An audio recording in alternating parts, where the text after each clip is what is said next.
Imagine you're walking down the street and you notice a man walking down the sidewalk on the other side of the street. Pretty soon a second man comes up behind the first man, and after a brief interchange, the first man reaches into his pocket, pulls out his wallet, and hands the second man a $100 bill. Then the two men turn around and walk away in opposite directions. The fact of what you've seen is that $100 has changed ownership from the first man to the second. You saw the hard evidence. There's nothing to dispute. But is that enough, really, to understand what just happened? Let's add the story so your heart can understand what just took place. What if I told you that the second man was a robber? That when he walked up, he told the first man he had a gun in his pocket that he was going to use if the man didn't give him all the money in his wallet. Now, if the first man was a multimillionaire, he probably left the interchange more annoyed than anything. But what if I told you the first man was down on his luck? He'd been without a job for months, and he was down to his last $100, which he had just withdrawn from the bank. He was on his way to the pharmacy to pick up some medicine for his little girl, and what if that little girl wasn't just sick? You learned she was going to die if he didn't make it home with the medicine. Now your heart is beginning to understand the full picture and weight of that brief interchange. Let's change the story. What if the two men were old friends, and the second man had called his friend earlier and asked if he could borrow $100 to fix his car so he could get to work? And what if, when the first man handed his friend the $100, he told him not to worry about repaying it, that it was a gift? On the other hand, what if the first man had been the one who had borrowed money and was just repaying his friend? In all these scenarios, the fact remains, $100 has changed ownership from the first man to the second. But the real measure of what just happened, the essential part, is found only in the heart and can only be understood by the heart. The same $100 that generated fear, anger, despair, and sorrow in the first scenario produced gratitude, love, relief, and joy in the second. Our eyes saw the fact. Our hearts grasped the truth. The fox and the little prince got it right when he said, "Only the heart sees rightly.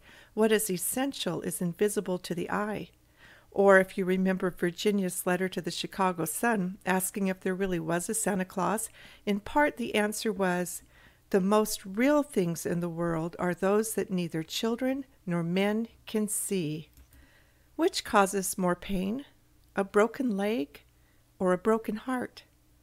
I'll come back to that question in a minute, but what I'm really here to talk about is education. And if you're listening to this, I suspect you have children you care about very much. You want the best for them. But what's your idea of best? I read a recent survey that asked the question, "What's the purpose of education?" And 365 respondents came up with 365 unique answers.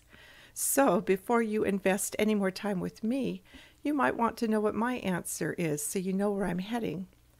I believe the purpose of education is to prepare children to live lives of maximum joy, and that has everything to do with the heart.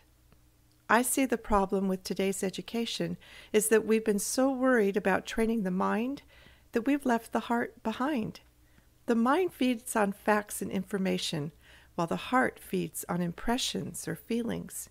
It's more practical for schools to focus on the mind because they can create minutely detailed curriculums and lessons plans around facts and information that can then be tested and measured. Ask a child to identify plot, setting, or character in a book, and you can come up with a measurable score. But ask them how a story makes them feel, and there's no way to assign a score. In fact, feelings often can't even be expressed in words. The money givers and the lawmakers demand measurable outcomes, which can only happen in the world of facts and information. We also lean towards facts because we can use them to compare our children. You know, my 2-year-old can count to 127. How high can your 2-year-old count? And we allow those comparisons to make us feel like successes or failures. Yet, wouldn't the more telling question be, whose 2-year-old is happiest? We use the word academics when we talk about the kind of learning that takes place at school. We teach historical dates and memorize state capitals. We administer tests on the periodic table of elements, and we make sure our kids know the planets in order. We generally have a favorable impression of academics, so it may be surprising to hear the definition of academic as found in the online Merriam-Webster dictionary.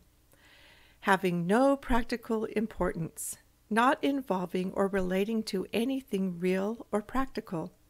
Having no practical or useful significance. And we're calling for more rigorous academics. We want to extend our school days and school years so there's more time for academic learning.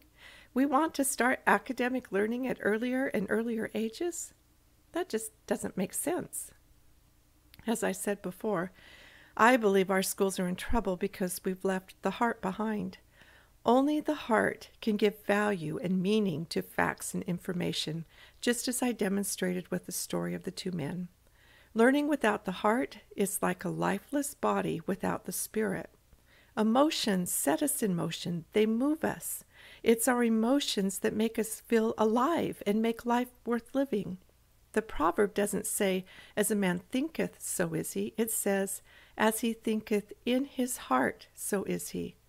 In the Bible, when Jeremiah looked around at the destruction of his people who had been so highly favored, he lamented, "The whole land is made desolate because no man pays attention to heart." So what I'm about to describe to you is how we educate the heart in childhood. Children feel before they can think.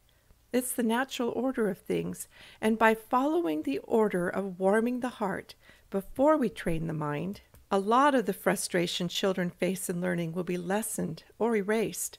The ideas are not my own. I discovered a circle of warm-hearted educators and storytellers who lived about 100 years ago, and I've spent the last several years studying their writings. I've spent so much time with them, I feel like they're my friends, and I refer to them as my storytelling friends.